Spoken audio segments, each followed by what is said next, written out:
20절의 말씀에 보시면은 삼손에 관한 이야기가 나오죠. 근데 그 삼손의 여자인 드릴라가 이렇게 말하죠.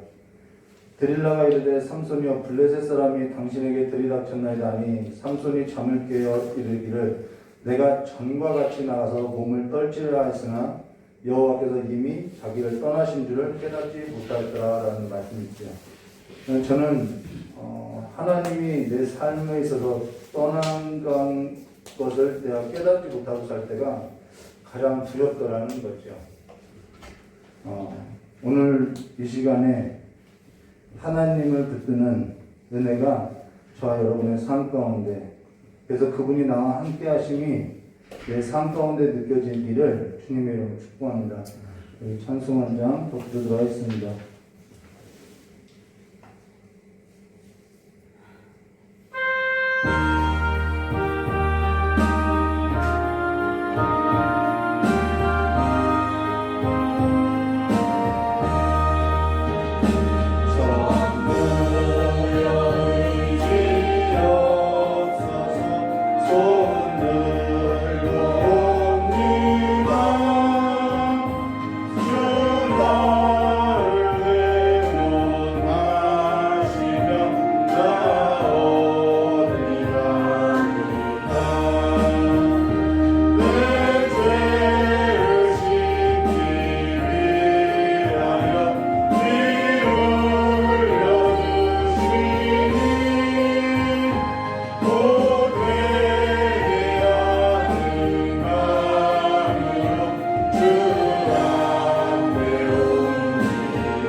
삶을 살면서 이것이 답이다라고 해서 그것을 붙들고 열심히 달렸는데 답이 아니더라는 거예요.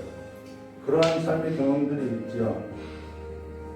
예수를 붙드는 삶도 마찬가지예요. 우리가 이것이 예수를 붙드는 삶이구나라고 생각해서 열심히 사는데 어느 순간 보니까 예수가 없더라는 거죠. 사역도 마찬가지고 삶도 마찬가지인 것으로서요. 우리가 붙들고 살아갈 것은 예수라는 것입니다. 예배는 다른 것이 아니라 그 예수를 다시 한번 기억나게 하는 것이, 기념하는 것이 예배임을 기억하시고 오늘 이 예배 가운데 그 예수를 붙드는 예배가 되게 해달라고 기도하도록 하겠습니다. 참 조신 하나님 아버지, 우리의 분주한 일상을 멈추고 우리의 내달렸던 그 생각과 삶을 이제는 뒤로하고 오늘 이 시간에 예수를 붙들고 예수와 함께 살아가는 삶으로서 이제는 죄의 길에서 떠나고 사망의 그 그늘 안에 앉아있는 삶으로부터 벗어나서 주와 함께 영생에 이르는 삶이 될 수 있도록 주님께 역사해 주시옵고, 날마다 그리스도와 함께 살아가는 그 삶의 부활이 우리의 삶 가운데 넘쳐나게 해주시길 간절히 원하오며 되어진 예수님의 이름으로 축복하며 기도드리옵나이다. 우리 사도신경으로 다같이 신앙고백 하도록 하겠습니다. 전능하사 천지를 만드신 하나님 아버지를 내가 믿사오며 그 외아들 우리 주 예수 그리스도를 믿사오니 이는 성령으로 잉태하사 동정녀 마리아에서 나시고 본디오 빌라도에게 고난을 받으사 십자가에 못 박혀 주시고 장사한 지 4일 만에 죽은 자 가운데서 다시 살아나시며 하늘에 오르사 전능하신 하나님 우편에 앉아 계시다가 저리로서 산자와 중자를 심판하러 오시리라. 성령을 믿사오며 거룩한 공회와 성도와 서로통한 것과 죄를 사하여 주신 것과 공의를 사는 것과 영원히 사는 것을 믿사옵나이다. 아멘. 우리 찬송 한 장 부르심에 우리 김종인 권사님 나오셔서 대표로 기도해 주시겠습니다. 찬송가 272장입니다.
어둠의 길을 벗어나서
거룩하신 하나님 아버지, 오늘도 하나님의 은혜 가운데 인도하여 주셔서 귀한 전전에 인도하여 주시고 예배대로 인도하여 주심을 진실로 감사드리옵나이다.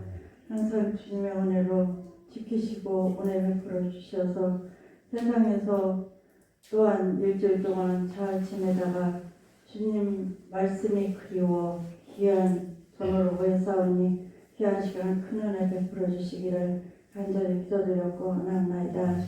귀하신 하나님 아버지, 저희들을 용서하여 주시옵소서.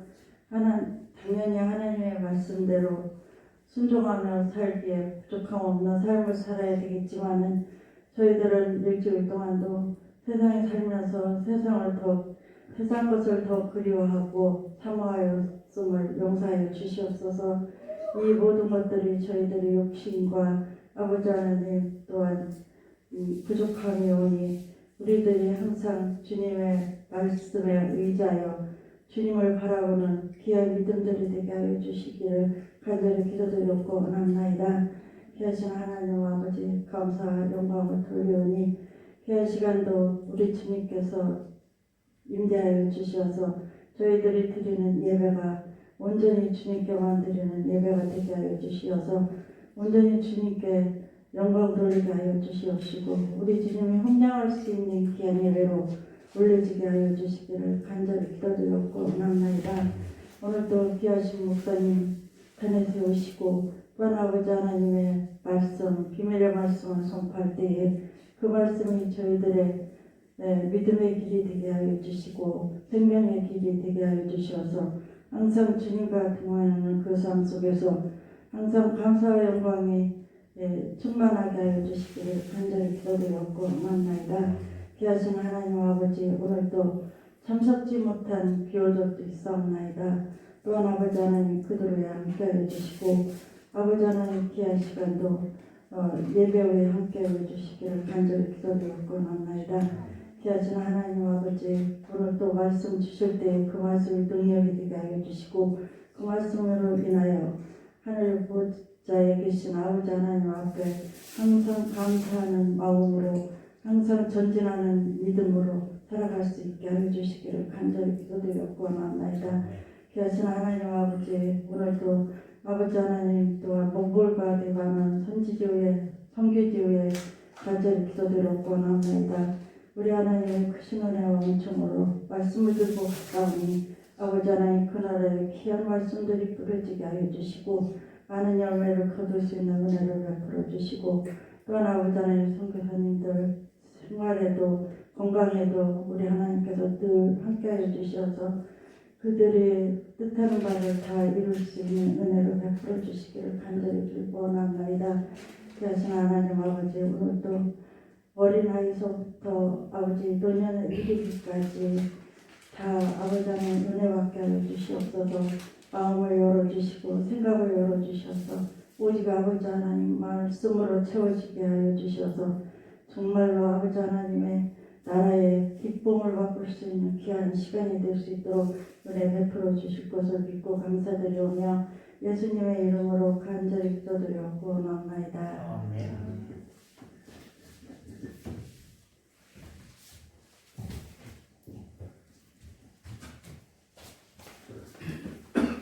오늘 하나님 말씀은 빌립보서 2장 12절부터 16절입니다. 신약성경 빌립보서 2장 12절에서부터 12절에서부터 16절까지입니다. 신약성경 320페이지입니다. 빌립보서 2장 12절에서부터 16절의 말씀을 우리 함께 합독하도록 하겠습니다.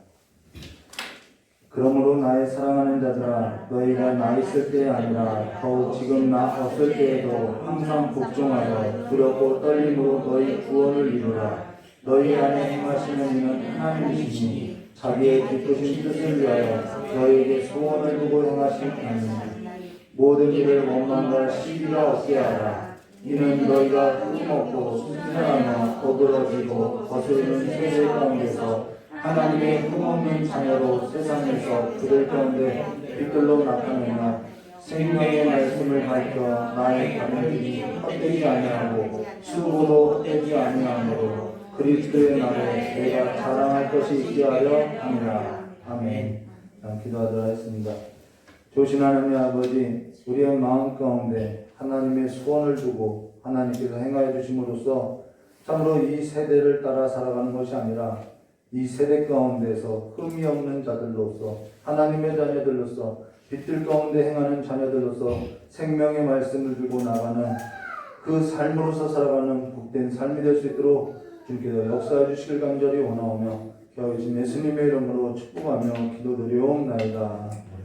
오늘 빌립보서 2장 12절과 16절의 말씀으로 믿음이 뭐지? 라는 제목으로 우리 함께 보도록 하겠습니다.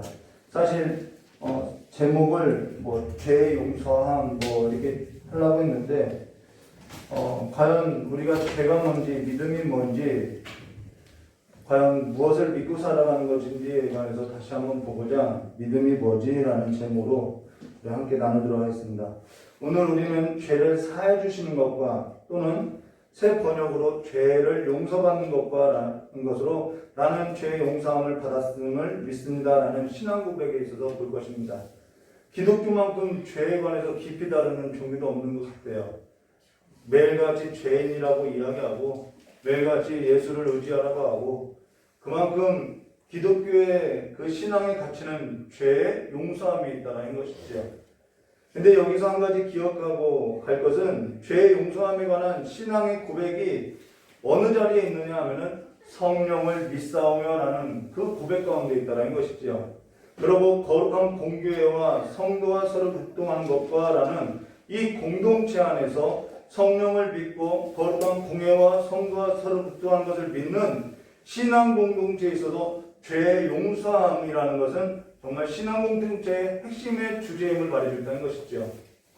교회 공동체라는 것은 다른 것을 말하는 것이 아니라 교회 공동체라는 것은 구원을 받은 공동체를 말하는데 그들이 어디서부터 구원을 얻었느냐?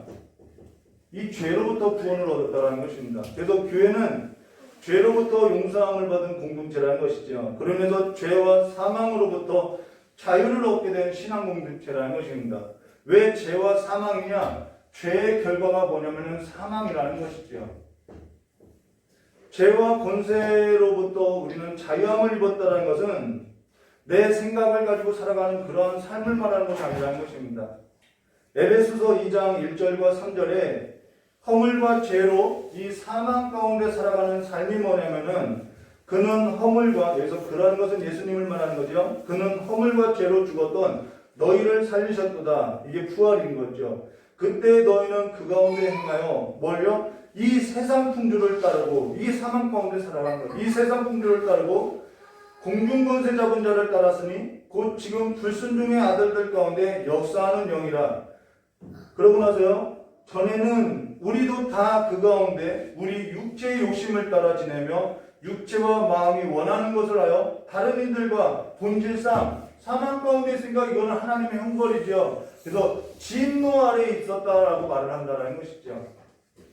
우리는 사망이 선고된 자들이라는 것입니다. 예수를 믿었더니 내가 전부 다 내 육체의 욕심을 따라서 내 육체와 마음이 원하는 것을 하면서 이 세상 풍조를 따라 즐기며 아무런 죄의식이 없어졌다. 그는 실상 다른 이들과 여전히 본질상 진노의 자녀로 살아가고 있는 삶이라는 것이죠. 그거는 지옥의 권세를 경험하고 살아가는 삶이라는 것입니다. 그로 인해서 전 인류의 비극이 어디서부터 시작됐냐면 이 죄의 문제로부터 시작됐다라는 거였죠. 오늘날 전쟁이나 기근이나 그 모든 뿌리를 보면 죄로부터 시작했다라는 것입니다.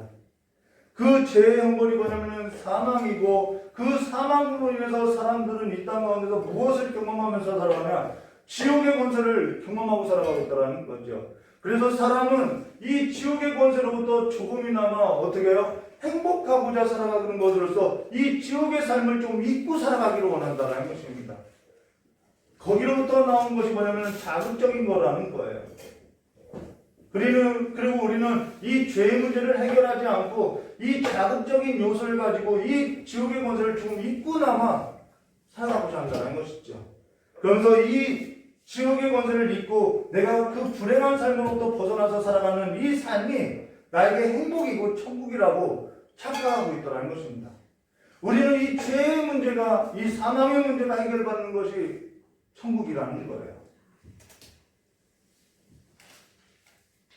죄의 형벌은요, 사망이고 지옥 형벌임을 말해준다는 것입니다.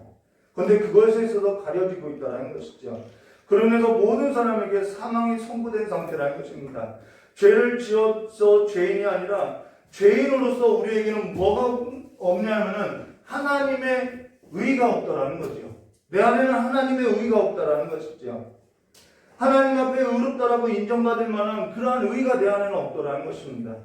우리 역사에도 나라의 임금이 다른 나라의 임금에게 굴복했던 사건이 있죠.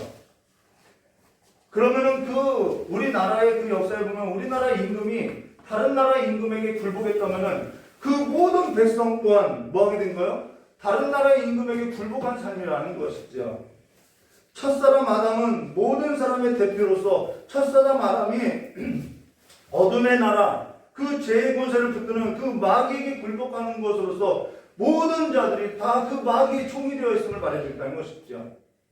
그래서 그 권세 잡은 자 밑에서 모든 사람은 자기 육체의 욕심을 따라서 마음이 원하는 대로 이 세상의 풍조를 따라서 눈이 가려서 살아가고 있다는 것입니다. 거기로부터 뭐가 나오냐면은 위선이 나오고요, 거짓이 나오고요, 거기로부터 사람과의 관계 가운데서 자기 체면을 살리는 그러한 가면을 쓰고 살아가고 있고요. 그러면서 모든 사람이 다 누구의 종이 되어서 살아가냐면은 마귀의 종이 되어서 살아가고 있다는 것입니다. 그러면서 로마서 5장 12절에 이런 말씀이 있죠. 그러므로 한 사람, 여기서 한 사람은 첫사람 아담이죠. 한 사람으로 말미암아 죄가 세상에 들어오고 죄로 말미암아 사망이 들어왔나니 이와 같이 모든 사람이 죄를 지었으므로 사망이 모든 사람에게 이르렀느니라 라는 그 사망 가운데 살아가는 것이 에베소서 2장 1절과 3절이라는 것입니다. 그러면서 전 인류가 비극을 맞이한 것은 이 죄의 시작으로부터 시작됐다는 것이죠. 그러면서 사망의 형벌이 주어졌다는 것이죠. 이 죄의 싹은 우리가 다 사망이라는 것을 알아요. 로마서 6장 12절에 죄의 싹은 사망이라 이 말씀 구절은 다 아는데 정작 그것에 대한 내용도 모르고 깊이도 모르고 그것에 관해서 성경의 앞뒤 문맥에서 무엇을 말하는지도 모르고 경험한 적도 없이 살아가고 있다는 것입니다. 그러면서 성경 로마서 6장 16절과 23절에 이렇게 말씀하죠. 너희 자신을 종으로 내어주어 누구에게 순종하든지, 이거는 누구에게 이끌리든지라는 거예요. 누구에게 순종하든지 그 순종함을 받는 자의 종이 되는 줄 너희가 알지 못하느냐? 혹 죄의 종으로 사망에 이르고 혹 순종의 종으로 의에 이르느니라 라는 것에서 죄의 종은 누구냐면 아담이에요. 순종의 종은 누구냐면 예수 그리스도를 말하는 것이죠. 우리의 삶을 이끌어주는 분이 누구냐는 거죠. 그러면서 하나님께 감사하리로다. 너희가 본래 죄의 종이더니 너희에게 전하여 준 바 교훈의 본을 마음으로 순종하여 죄로부터 해방되어 의에게 종이 되었느니라. 너희 육신이 연약함으로 내가 사람의 예대로 말하노니 전에 너희가 너희 지체를 부정과 불법에 내주고 불법에 이른 것 같이 이제는 너희 지체를 의의 종으로 내주어 거룩함에 이르라. 너희가 죄의 종이 되었을 때는 의에 대하여 자유로웠다라고 알았다는 것입니다. 여러분, 우리는 내 마음대로 이 죄의 종으로서 사망 가운데 살아가는 것이 우리는 자유라고 하는데 그건 자유가 아니에요. 우리에게는 하나님의 의에 있어서 거룩함에 있어서 순종할 수 있는 자유가 없었다라는 것입니다. 하나님의 의에 대해서 순종하는 것이 자유라는 거예요. 지금 우리가 하나님의 의에 대해서 순종하는지 아니면 예수를 믿고 나서 전보다 더 이 세상의 풍조를 따르고 내 육체의 욕심을 따라서 육체와 마음이 원하는 것을 하면서 거기에 이끌리면서도 아무런 죄의식도 없고 하나님의 은혜 받았어, 나는 자유해, 나는 죄와 사망으로부터 구원받았어 라고 하는 것은 잘못된 신앙이라는 것이죠. 우리는 죄로부터 구원받고 사망으로부터 건진받았으면 우리는 어떠한 삶으로 이끌음 받는 것이 마땅하냐면은 하나님의 의에 대해서 이끌림을 받는 것이 마땅하다라는 것입니다. 이런 거짓 교사의 거짓 교리가 성도들에게는 듣기 좋다라는 것이죠. 이러한 거짓 교사의 거짓 교리가 뭐냐면 구원파라는 것입니다. 예수 믿어도 예수 믿고 이 세상 풍조 따르고 막 욕심껏 뭐 하고 살아도 괜찮다. 이것이 구원파의 주장이라는 거예요. 그런데 성경은 그렇게 말하고 있지 않다라는 것입니다. 성경은 뭐라고 하냐면 너희가 그때 무슨 열매가 있었느냐 이제는 너희가 그 일을 부끄러워하나니 우리는 이 예전 삶을 부끄러워하고 싫어하게 된다라는 것이죠. 부끄러워하니 이는 마지막은 사망이기 때문이라는 것입니다. 그러나 이제는 너희가 죄로부터 해방되어 하나님께 종이 되어 거룩함에 이르게 되는 열매를 얻었나니 하나님의 의는 우리 안에 하나님의 의가 있으면 우리는 거룩하게 살고자 한다는 것이죠. 거룩함에 이르는 열매가 있으니 그 마지막은 영생이라 죄의 싹은 사망이요 하나님의 은사는 그리스도 예수 우리 주 안에 있는 영생이니라 라고 말씀하고 있다는 것입니다. 우리는 죄에 있어서 별로 심각하게 생각하지 않지요. 모든 사람은 죄인인 것으로서 죄의 노예가 되어서 죄에 대하여 순종하는 것으로서 사망의 권세 아래 붙들려 하나님의 진노 아래 그 진노의 자녀로 사망이 선포된 삶에 있어서 별로 심각하게 받아들이지 않는다는 것입니다. 그러면서 사람을 구성하고 있는 사람이 무엇으로 구성되어 있냐면요, 이성과 감성과 의지로 이렇게 구성되어 있는데요.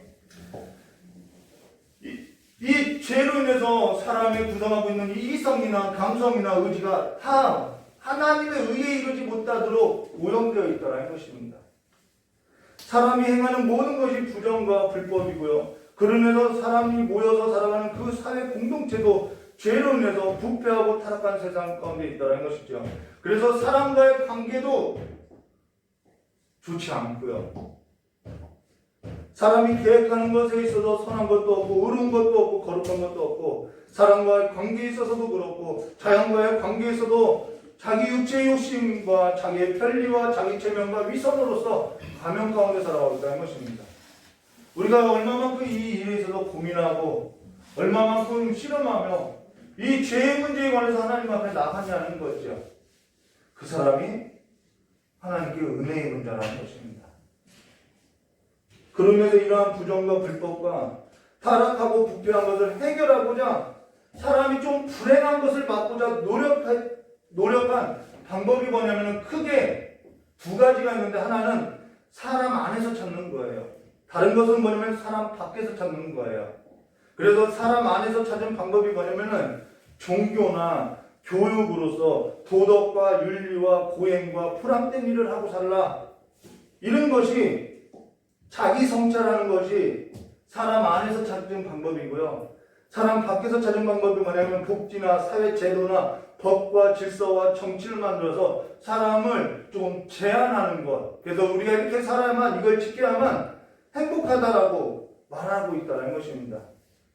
근데 그로 인해서 본질적으로 죄의 문제가 해결됐느냐는 거죠. 그러면서 지금 우리가 살아가는 세상에 있어서 불행이 없는 지상낙원이 이루어졌냐는 거죠. 그러면서 세상은 사람의 본질적인 문제에 있어서 생각하지 못하고 불행을 잊고자 조금 살아가고자 더 자극적인 것을 찾고자 살아가고 있다는 것입니다. 그것이 또 하나의 다른 방법인 것이죠. 죄의 문제에 있어서 고침을 받고자 하나님 앞에 나오는 것이 아니라 사망의 권세 아래서 이 세상의 풍조를 따르고 자기 육체의 욕심과 자기 마음에 원하는 것을 하고 살면서 지옥의 자녀로 이끌어가는 삶의 자극적인 요소들이 우리의 삶의 주변 가운데 있다는 것이죠. 그로 인해서 그것으로 인해서 내가 조금 행복해졌다, 내가 조금 나아졌다, 이것이 우리가 생각하는 복이라고 생각하고 있다는 것이죠. 그러니까 사람들이 예수를 믿어도 더 자극적인 것, 더 복과 같은 것을 추구하고 살아가게 된다는 것이죠. 우리가 요한복음을 보았던 것처럼 예수께서 오신 목적이 뭐냐는 거예요. 그가 오신 이유가 뭐냐는 거죠. 물로 포도주 밖으로 오신 것이 아니지요. 성경은 예수께서 오신 이유가 마태복음 1장 18절과 21절에 예수 그리스도의 나심은 이러하니라 그의 어머니 마리아가 요셉과 약혼하고 동거하기 전에 성령으로 잉태된 것이 나타나나니 그의 남편 요셉은 의로운 사람이라 그를 드러내지 아니하고 가만히 끊고자 하여 이 일을 생각할 때 주의 사자가 현몽하여 이르되 다윗의 자손 요셉아 내가 내 아내 마리아 데려오기를 무서워하지 말라 그에게 잉태된 자는 성령으로 된 것이라. 그러고 나서 뭐라고 하냐면요 아들을 낳으리니 이름을 예수라 하라 이는 그가 자기 백성을 그들의 죄에서 구원할 자심이라 라고 말씀하셨다는 것입니다. 그가 자기 백성을 그들의 죄에서 구원할 자이심이라 라는 거죠.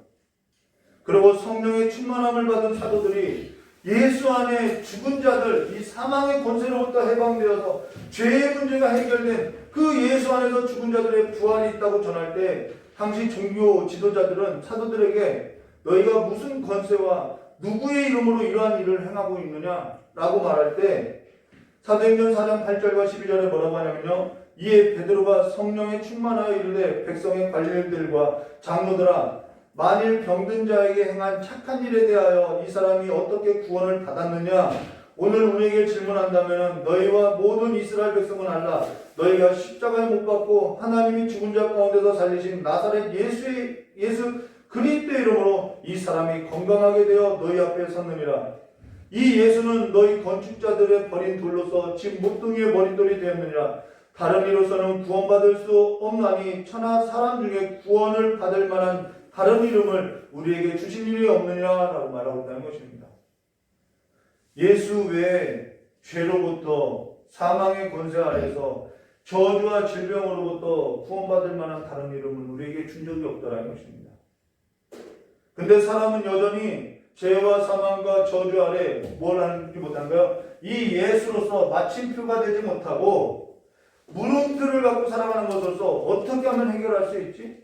어떻게 하면 이 사망의 권세에서 좀 행복하게 살 수 있지? 어떻게 하면 이 저주와 이 질병의 문제로부터 해결할 수 있지? 라고 생각하고 살아간다는 것이죠. 그들이 가장 심각한 것은 뭐냐면 그들의 인식 가운데는 예수의 필요성을 못 느낀다는 것입니다.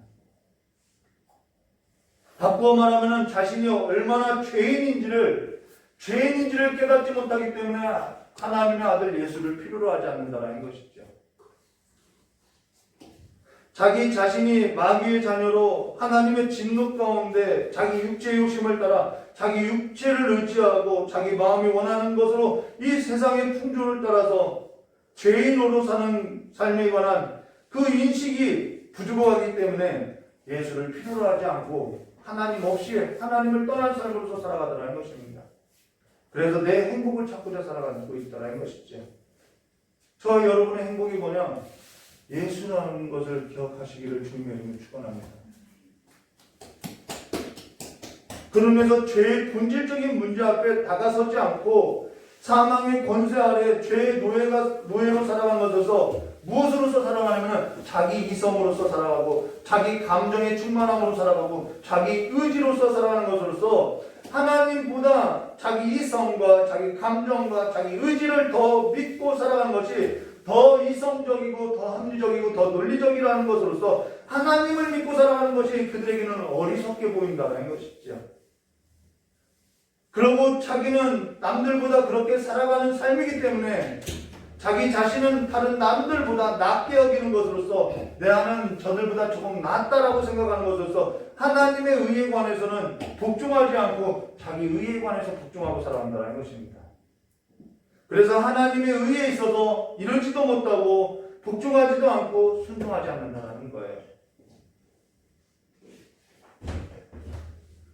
그래서 하나님의 의에 있어서 붙들지 않기 때문에 그 삶 또한 하나님 보시기에는 거룩하지 않다라는 것이죠. 죄로 오염된 사람은 하나님을 믿고 의지하는 것보다 자신을 믿고 의지하고 하나님께로부터 독립된 존재로서 자립하고 살아가는 것이 더 지혜롭고 더 멋진 삶이라고 생각하는 것으로서 천국에 이르지 못한다는 거예요. 천국에 이르는 사람은 나는 부족하기 때문에 그 하나님의 전적인 은혜가 필요합니다 라는 고백 가운데 있다는 것입니다. 근데 이러한 죄의 문제에 있어서 아우구스티누스하고요 펠라기우스 논쟁이 있는데, 이 펠라기우스라는 사람이 뭐라고 이야기하냐면요, 사람 안에, 늘 사람은요 크게 사람 안에서 답을 찾든가 사람 밖에서 답을 찾는데요, 사람 안에는 능력과 어떠한 힘이 있어서 하나님 앞에 스스로 순종할 수 있는 능력이 있다라고. 그래서 모든 사람은 아담과 같이 죄가 없이 태어나고 죄를 짓는 것은 자발적인 선택이었다라고 이야기한다는 것이죠. 이게 그럴듯해요. 그래서 죄를 짓고 살아가는 것은 그들의 책임이라고 말을 한다는 것입니다. 그렇다고 하면 반대로 말하면 나는 죄 없다라는 얘기밖에 더 되냐는 거예요.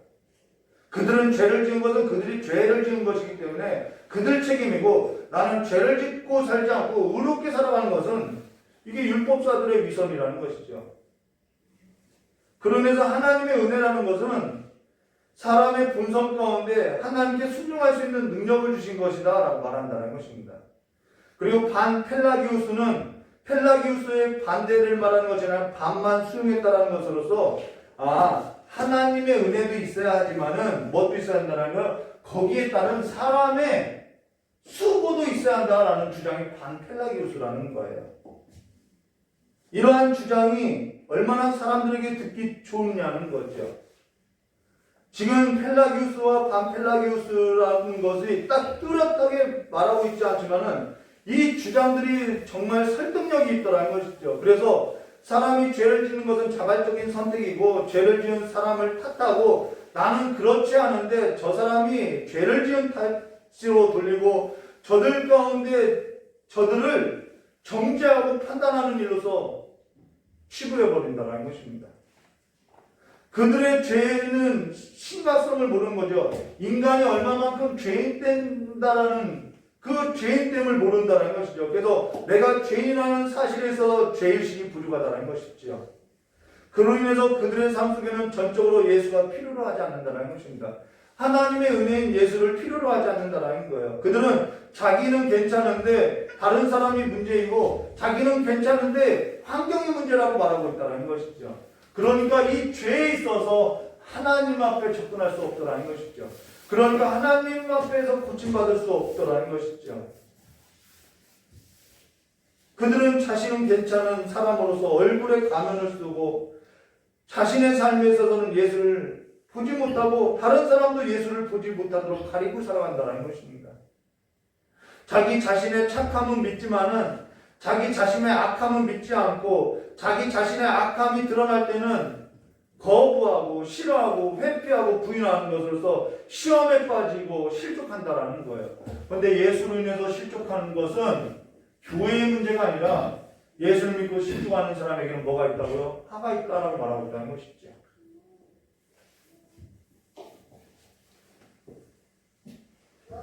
우리는 거룩한 공예와 성도가 서로 통하는 성령의 역사에 있어서 그들의 삶을 볼 때 거절하고 거부하는 것이 나타나고 있다는 것입니다. 그들은 나만큼만 하고 살라고 하라고 하면서, 나 정도만 하고 살라고 하면서 자기를 더 신뢰하고 살아가고 있다는 것이죠. 그들은 하나님의 은혜도 있어야지만 사람의 노력과 수당이 있어야 한다고 말하는 거죠. 그것은 결국 하나님의 은혜를 말하는 것이 아니라는 거죠. 그것은 결국 내 자신이 구원할 수 있다라는 말이라는 것이죠. 이것이 반펠라기우스라는 것입니다. 그가 말한 것이 하나님에게서 난 것이 아니라 사람에게서 난 일이라는 거예요.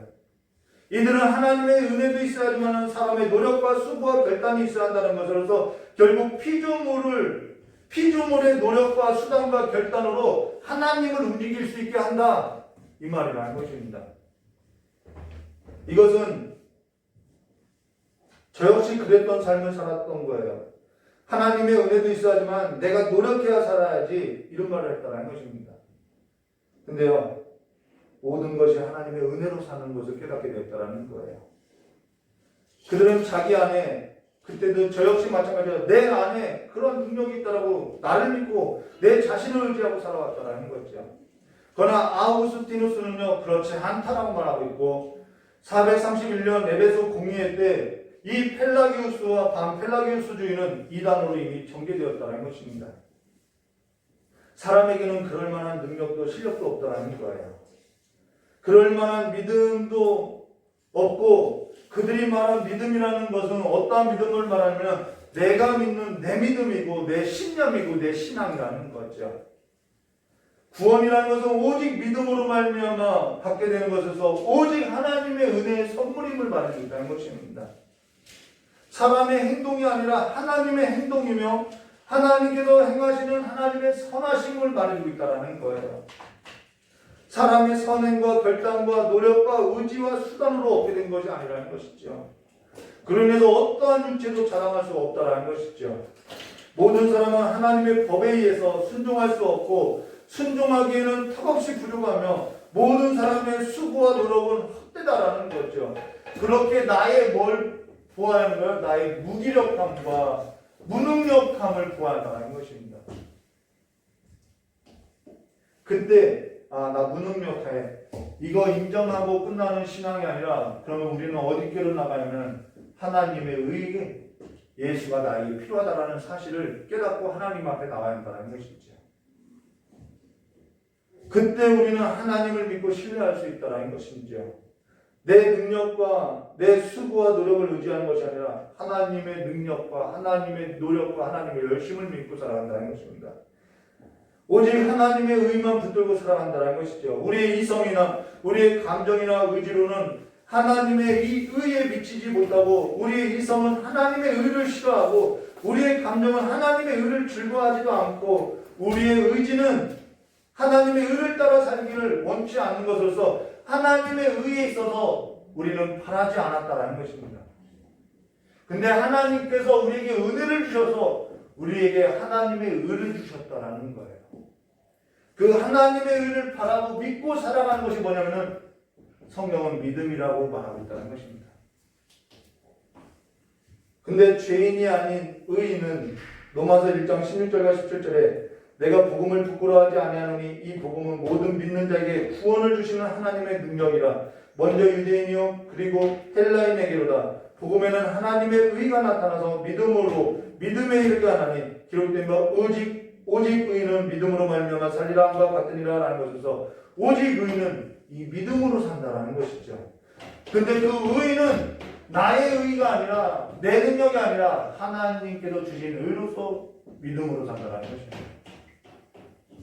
그리고 또 성경은 뭐라고 하냐면 로마서 3장 10절과 18절에 기록된 바 의인은 없나니 하나도 없으며 깨닫는 자도 없고 하나님을 찾는 자도 없고 다 치우쳐 함께 무익하게 되고 선을 행하는 자도 없나니 하나도 없다라고 말했죠. 의인은 없어요. 한 사람도 없어요. 그러고 나서 그들의 목구멍은 열린 무덤이요 그 혀로는 속임을 일삼으며 그 입술에는 독사의 톡이 있고 그 입에는 저주와 악독이 가득하고 그 발에 피 흘리는 데는 빠르며 파멸과 고생이 그 길에 있고 평강의 길을 알지 못하고 그들의 눈에는 하나님을 두려움이 없느니라 함과 같으니라 라는 것에서 이게 죄인된 삶을 정의하고 있다는 것입니다. 제가 여러분 멀리 볼 것도 없어요. 제가 이러한 삶을 살아왔다는 것이죠. 그러고 나서 로마서 3장 23절과 24절에 모든 사람이 죄를 범하였으며 하나님의 영광에 이 하나님의 의에 이르지 못하더니 그리스도 예수 안에 있는 성령으로 말미암아 하나님의 은혜로 값없이 의롭다 하심을 얻게 되었느니라라는 것에서 우리의 의는 이 예수 그리스도밖에 없다라는 것입니다. 오늘 죄가 뭔지 그 개념부터 우리가 다시 잡아야 하는데요.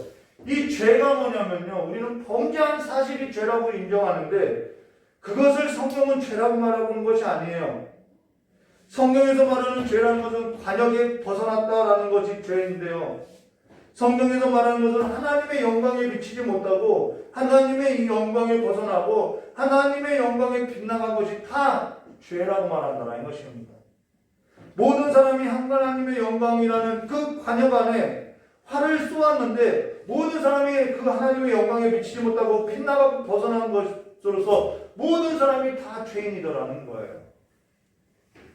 내가 뭐 특별하게 죄를 지어서 죄인이 아니라 하나님의 그 영광에 이르지 못하기 때문에 죄인이더라는 것이죠.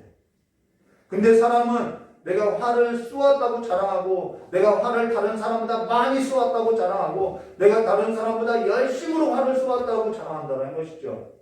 화를 쏘는 것이나 화를 열심으로 쏘는 것이나 화를 많이 쏘는 것이나 화를 오랫동안 쏜 것이 중요한 것이 아니라 관역에 맞춰하는 것이 중요하다는 것입니다.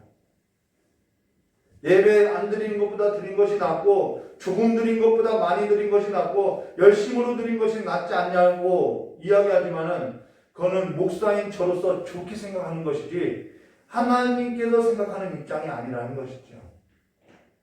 이스라엘 백성도요 예배 드리지 않았고 열심을 내지 않았고 많이 드리지 않아서 망한 것이 아니라는 거예요. 그들이 하나님의 영광에 이르지 못했기 때문에 망하게 되었다는 것입니다. 제대로 된 의인 한 사람이 없어도 망하게 되었다는 거예요. 기도 많이 하고 헌금 많이 하고 전도 많이 하고 이것은 목사의 입장에서 교회 입장에서 좋다고 하는 거예요. 하나님의 입장에서 좋다고 한 것이 아니라는 것이죠. 그렇다고 열심을 내지 말라는 말도 아니고 그렇다고 세상으로 더 나가도 된다는 말이 아니라 우리가 하나님의 죄의 그 인식이 있을 때 하나님은 그 죄의 인식 가운데 우리에게 뭘 더하시는 거예요? 은혜를 더하신다는 것입니다. 우리는 그렇게 하나님 앞에 나올 수 없는 자들이라는 것을 구한다는 것이죠.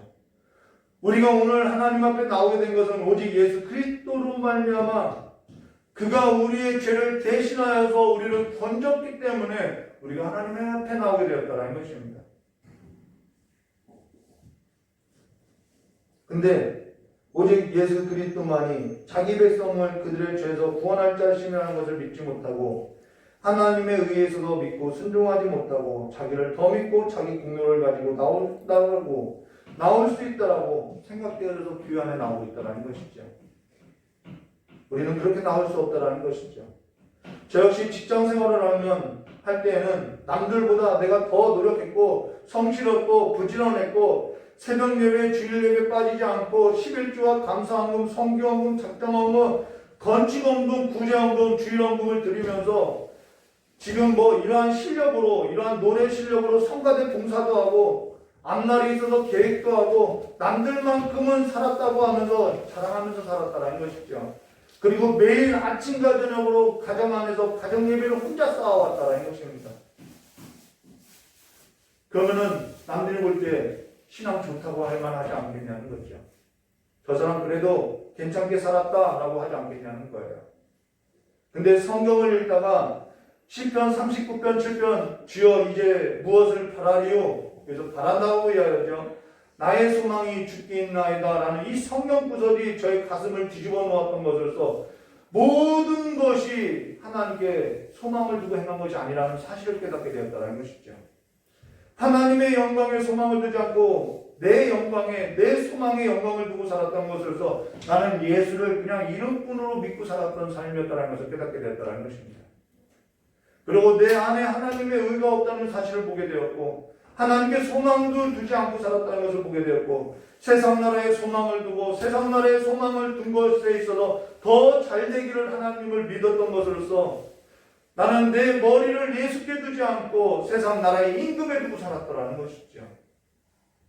그러면서 내 행복이 세상 나라 가운데 있었던 것으로서 세상 나라의 화려한 옷을 입고 맛있는 음식을 먹고 고급 자동차와 넓은 집에서 사는 것이었고 신나는 노래와 재미난 영화와 전율이 있는 스포츠와 내 지위와 권력으로 사람들을 내 발 아래 두는 것을 나는 감사로 여기고 살았다는 것입니다. 이런 쓰레기 같은 인생을 살아왔다는 거예요. 죄가 뭐냐? 이 하나님의 영광에서 벗어나고 하나님의 의에 있어서 미치지 못한 모든 것이 죄라는 것입니다. 이 모든 것이 내가 쌓아놓은 그 모든 것을 드려도 저는 하나님 앞에 의롭다 인정함을 받을 수 있는 사람이 아니라는 거예요. 근데 우리는 그것이 하나님 앞에 자랑이 될 수 있다고 말한다는 것이죠. 저희 딸이 며칠 전에 저에게 방탄 노래 듣는 것이 죄야? 여신 강림 보는 것이 죄야? 묻길래 그렇다고 얘기했어요. 물론 저희 딸이 아직은 어려서 깨달을 수는 없겠지만은 제가 그렇게 말을 한 의도는 뭐냐면은 하나님께 아직 소망을 두는 삶에 있어서 그 우선순위가 바뀌지 않은 그 모든 행위가 죄라는 것을 그 입장에서 이야기해줬다는 것입니다. 그랬더니 제 아내가 깜짝 놀래요. 아직 어린데. 아직 어려서 그냥 허용해 주는 것이지 하나님께 소망을 두지 않는 그 모든 것은 관역에서 벗어난 삶이라는 것입니다. 오직 의인은 믿음으로 말미암아 살리라고 했던 그 믿음이라는 것은 나 과거에 하나님 잘 믿었었는데 나 과거에 그랬었는데가 아니라 지금도 나는 그 하나님의 의가 있어야 한다는 것을 가장 우선순위에 두고 살아가는 것이 오직 의인은 믿음으로 말미암아 살리라라는 진행형이라는 것입니다. 그러면 믿음이 뭐냐? 히브리서 11장 1절과 2절에 믿음은 바라는 것들의 실상이요 보이지 않는 것들의 증거니 선진들이 이로써 증거를 얻었느냐라는 것에서 믿음은 바라는 것들의 실상이래요. 바라는 대상이 있대요. 그런데 믿음에 있어서 바라는 대상이 없다는 것은 믿음 없는 거죠. 믿는 것은 바라는 것들의 실상인데 믿는 것이 없다라고 하는 것은 그 사람은 믿음이 없는 것이고 실상이 없다라는 것으로서 그는 구원 얻은 사람이 아니라는 거죠. 그리고 또 믿음은 바라는 것이 있다고 하는 그 대상이 있는데 그것이 뭐냐면은 실상이래요. 근데 실상이 아닌 우리가 허상을 바라고 살아가고 있다고 하면 그것도 믿음이 아니겠죠. 구원받은 것 아니겠죠. 허상을 바라고 살아가는 삶에 있어서 로마서 8장 24절에 우리의 소망, 우리가 바라는 것은 구원을 우리의 소망으로 우리가 바라는 것으로서 구원을 얻었으니 보이는 소망은 소망이 아니에요. 보이는 것을 누가 바라려라는 것으로서 우리가 바라는 소망은 보이는 허상이 아니라는 것입니다. 근데 우리는 보이는 것이 실상이라고 말을 하고 있다는 것이죠. 저의 믿음은 눈에 보이는 허상만 쫓아가는 삶이었다라는 것입니다. 그때는 그렇게 살았다라는 거예요. 저는 믿음도 없었고 구원함도 없었고 하나님의 의도 없었고 하나님의 거룩함도 없었던 삶으로서 하나님의 의를 바라지도 않고 하나님의 구원에 있어서 그냥 나 구원받았어 라고 살아가는 것으로서 믿음 없는 삶을 살아왔다는 것이죠. 믿음이라는 것은 바라는 것의 실상이라는 것입니다. 지금 우리가 바라는 것이 하나님의 의로서 그 하나님의 의가 실상이면은 그 사람은 믿음 있는 사람이라는 거예요. 우리는 이 실상이 없었던 삶이었다는 것입니다. 그로 인해 로마서 3장 21절에 이제는 율법에 한 의가 나타났나니 율법과 선지자들에게 증거를 받은 것이라. 이 하나님의 의는 우리의 행실을 말하는 것이 아니라 예수 그리스도를 말한다는 것입니다. 우리의 행실로서는 하나님의 의를 나타낼 수 없다는 거예요. 그러면 오늘도 예수 그리스도의 이름을 의지하고 사는 것으로 과거에 믿었던 믿음을 말하는 것이 아니라 지금도 나는 그 예수 그리스도가 필요하다라는 그 삶으로서 예수 그리스도에 붙들려서 살아가는 것, 그래서 예수 그리스도를 바라보고 살아가는 것, 그것이 믿음이라는 것입니다. 오직 의인은 믿음으로 말미암아 살리라는 것은 죄로 죽었던 내가 예수 그리스도 말미암아 산다라는 거예요. 과거에 그랬던 것 아무 의미 없어요. 지금 더욱더 나에게는 예수가 필요하다라는 것이죠. 예수 그리스도가 내 삶에 있어서 실상이 되어야 한다라고 바라고 살아간다는 것입니다. 그 소망이 우리에게는 실상이 되어야 한다는 것이죠. 내가 바라는 것이 예수 그리스도이고 그러면서 모든 것을 배설물로 여기고 예수를 얻고자 핍박도 감내하고 손해도 감내하면서 죽음을 짊어지는 것 같이 살아가고 있다는 것이죠. 어떤 사람은 예수를 믿고 이전보다 더 세상을 따라 살고 어떤 사람은 예수를 믿고 자기 신념과 자기 능력을 더 믿고 살면서 예수 믿어도 세상은 필요하고 예수 믿어도 내 신념과 내 의지와 내 노력이 필요하다고 하면서 예수 믿어도 이렇게 말을 하지만은 그러면서 그들이 하는 말이 뭐냐면 그럼 예수 믿으면은 아무것도 하지 말라는 소리냐? 이런 어처구니 없는 말을 하고 있다는 것이죠. 그것은 반펠라기우스로서 하나님의 은혜도 있어야 하지만은 사람의 그 능력이 있어야 돼. 이거는 하나님의 은혜를 믿고 산다는 거예요. 자기 능력을 믿고 산다라는 거예요. 자기 능력을 믿고 산다라는 얘기죠. 그들은 믿음으로서 살아가는 것이 아니라는 것입니다. 근데 믿음으로 살고 있다라고 착각하고 있다는 것이죠. 그들은 믿음으로 산 것도 아니고 구원받은 것도 아니고 구원에서 떠난 자들이라고 성경은 말하고 있다는 거예요. 어떻게 하나님께 그렇게 속기 떠났냐라고 말하고 있다는 것이죠. 근데 이러한 삶이 허다하다라는 것입니다. 오늘 성경 빌립보서 2장 12절과 13절 말씀, 우리가 함께 합독한 성경 말씀 보시면 이렇게 말씀하죠. 그러므로 나의 사랑하는 자들아, 너희가 나 있을 때에 더욱 지금 나 없을 때에도 항상 복종하여 두렵고 떨림으로 너희 구원을 이루라 라는 말씀하고 있죠. 그러면서 너희 안에 행하시는 이는 하나님이시니 자기의 기쁘신 뜻을 따라 뜻을 위하여 너희에게 소원을 두고 행하시나니 라는 것에서 소원을 말한다 이 것입니다. 저도 예전에는 이 소원이 내 소원인 줄 알았어요. 근데 여기에 소원이라는 말은 뭐냐면은 목마르다라는 말이라는 것입니다. 여기서 말하는 소원은 목마름이라는 거예요. 하나님께서 우리에 대해서 목마름을 주어서 행하게 하는데 뭐에 관해서 목마름이냐면 우리는 하나님의 의에 대해서 목말라지 않았는데 하나님께서 우리에게 믿음을 주면 우리는 하나님의 의에 대해서 뭐 하냐면 목마르기 시작한다는 거예요. 하나님의 의에 대해서 목마르고 심령이 가난하고 그 하나님의 의에 있어서 애통하고 하나님의 의를 구하고 하나님의 의에 있어서 손해를 보고 받기를 받는 것을 오히려 기뻐하는 자들로서 그들에게 복이 있다라고 말하고 있다는 것이죠. 하나님의 의가 없던 내게 하나님의 의에 있어서 소원을 두고 하나님의 의를 따라서 하나님과 함께 거룩한 삶을 살게 하신 것, 내 능력이 아니라 내 힘이 아니라 성령께서 행하여 주셨다는 것입니다. 그로 인해서 성령께서 내 안에서 하나님의 의를 행하도록 믿음으로 역사하며 내 죄를 사해 주시고 내 죄를 용서해 주시고 하나님의 의를 믿고 순종하는 삶으로서 거룩한 공회 가운데 성도들이 서로 교통하는 그 삶 가운데 죄 용서함을 받은 것을 증거하게 됐다는 것이죠. 그리고 죄 용서함을 받은 삶과 같이 어떻게 하냐고요? 너희도 그와 같이 서로 용서하는 삶이 교회 가운데 성도들의 삶 가운데 있어야 한다는 것입니다.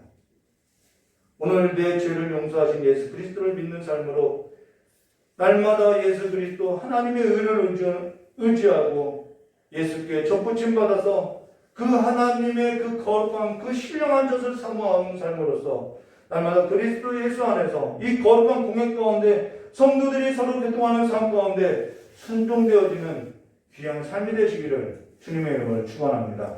같이 기도하도록 하겠습니다.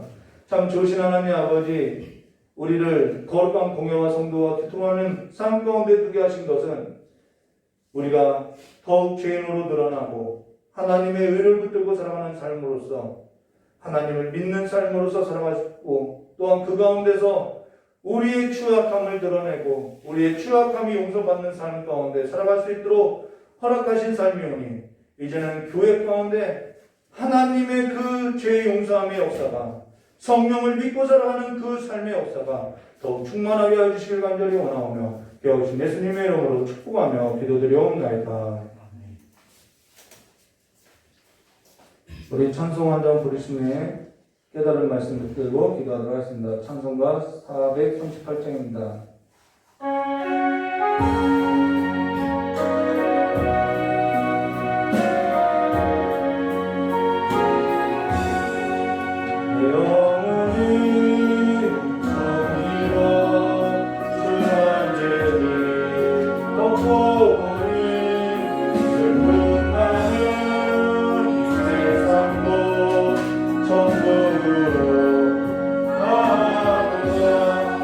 할렐루야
죄인으로 와서 의인으로 나가는 거예요.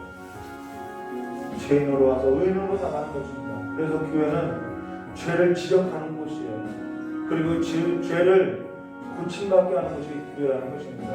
오늘 주님 앞에서 여러분의 죄의 용서함을 받은 그 삶을 이제는 믿음으로 나가는, 믿고 나가는 삶이 되시기를 주님의 이름을 축원합니다. 이 시간 깨달은 말씀 붙들고 기도하도록 하겠습니다. 참 좋으신 하나님 아버지, 이제는 우리의 삶이 죄에 대해서는 죽고 예수 그리스도의 의로 인해서 살아가는 삶으로서 날마다 그리스도를 붙들고 날마다 그리스도를 의지하고 내 삶 가운데 예수가 없으면 나는 살아갈 수 없는 삶임을, 아무 소용없는 삶임을 깊이 깨닫게 해주시고 이제는 예수 안에서 기쁨을 맛보게 해주시고 예수 안에 있는 즐거움을 경험하게 해주시고 예수 안에 있는 그 공감들을 누리게 해주시고 예수 안에서 은혜와 평강을 누리는 삶으로서 하나님의 얼굴에 빛을 비추는, 하나님의 얼굴에 빛을 보고 살아가는 삶의 거룩함이 날마다 우리의 삶 가운데, 우리의 직장 가운데, 우리의 가정 가운데 넘치는 삶으로서 이제는 낙하다는 것이 아니라 이제는 그들을 품을 수 있는, 용서할 수 있는 하나님의 의가 우리의 마음 가운데 깊이 새겨질 수 있도록 주님의 복을 내려주시길 간절히 원하고 이제는 깨어졌던 모든 관계가 회복되어지기를 예수의 이름으로 기도하오니 예수 안에서 하나 되게 해주시길 간절히 원하오며 기도하신 예수님의 이름으로 축복하며 기도드리옵나이다. 참 좋으신 하나님 아버지, 이제는 예수를 믿고 내가 죽고 예수 그리스도의 로 말미암아 살아가는 하나님의 의를 따르고 하나님의 의를 순종하는 삶으로서 내가 죄의 용서함을 받고 죄의 사함을 받은 삶으로 같이 나 또한 남 탓하고 환경 탓하고 살아가는 것이 아니라 그리스도의 의를 행하는 삶으로서 그들을 용서하고 그들을 사랑하는 삶으로서 하나되로서 하나된 공동체를 이루고 살아갈 수 있도록 주님께 역사해 주실 간절히 원하고 합니다. 내가 얻고자 하는 것으로서 내 남편과 내 아내를 수단으로 여기지 않고 나와 같은 하나님의 자녀로 인정하고 서로 용서하고 서로 사랑하는 삶의 깊이가 더욱더 가정 가운데, 삶 가운데 드러나게 해주셔서 교회가 무엇인지, 세상 가운데 빛으로 살아가는 삶이 뭔지 아버지여 드러날 수 있도록 주께 역사해 주시고 모든 삶 가운데 하나님의 의가 충만하게 해주시길 간절히 원하오며 기도하신 예수님의 이름으로 축복하며 기도드리옵나이다. 이 시간에도 시간을 드리고 마음을 드리고 예물을 드리는 우리 귀한 성도님들의 모든 삶이 하나님의 의를 붙들려서 하나님의 의에 이끌려서 살아가는 삶으로서 죄사함의 용서가, 죄사함의 삶이 우리의 삶 가운데 나타나고 우리 또한 그리스도의 의를 행하는 삶으로서 그들을 용서하고 살아가는 삶으로서 살아갈 수 있도록 복된 삶이 될 수 있도록 이렇게 역사해 주시고 깨어졌던 모든 관계가 예수로 말미암아 회복되어지고 내 안에 그 모든 더러움이 예수의 보혈로 씻겨지는 삶으로서 기쁨과 평강을 얻는 삶이 될 수 있도록 복을 내려주시길 간절히 원하오며 깨우신 예수님의 이름으로 축복하며 기도드리옵나이다. 우리 찬송 부르고 축도로서 예배를 마치도록 하겠습니다.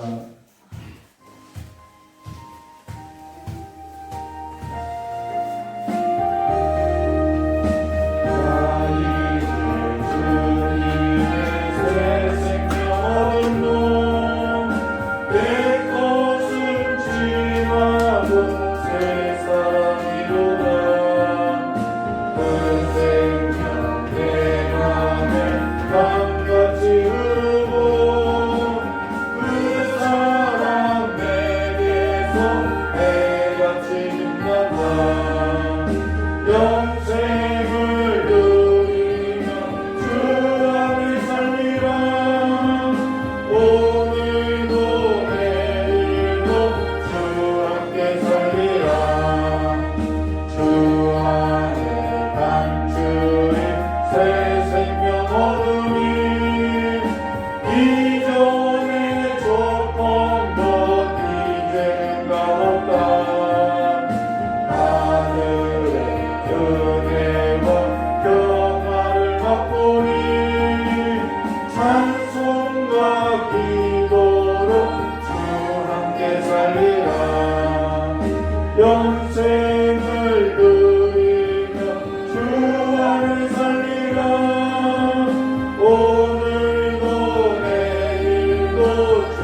기도하고 마치도록 하겠습니다.